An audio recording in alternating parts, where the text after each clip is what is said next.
Welcome back everyone to this spectacular series where we're gonna understand Bhagavad Gita from scratch. We are now moving into Shloka 3 of chapter 1,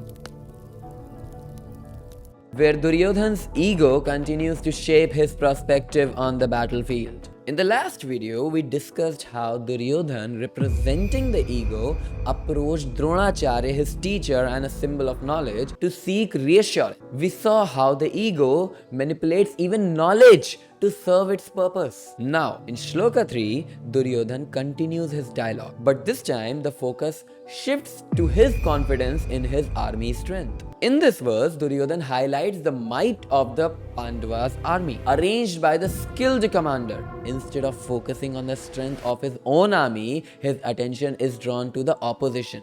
This is a classic sign of insecurity. When the ego feels threatened, it seeks validation by focusing on external threats rather than strengthening its own position. Duryodhan, through boastful, seeks reassurance by comparing his army to that of the Pandavas. This is where we see the defensive nature of the ego. No matter how powerful the ego appears, it constantly seeks external validation and engages in comparison. Let me get back to a basic question. How do we even prove that the ego exists? The answer lies in its constant urge to stand out. The ego can't exist independently.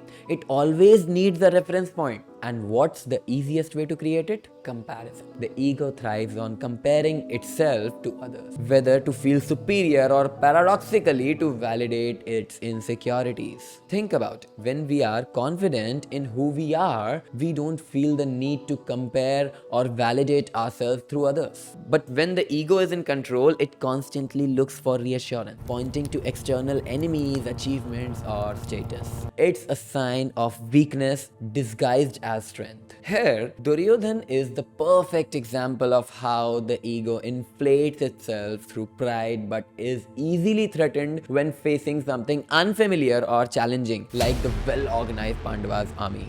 So, the question we need to ask ourselves is, are we aware of the ego's subtle needs to compare, to feel superior or validated by the world? And how often do we let this insecurity drive our actions? Share your thoughts on this in the comments and subscribe if you haven't already. Let's continue to unraveling the layers of Bhagavad Gita together.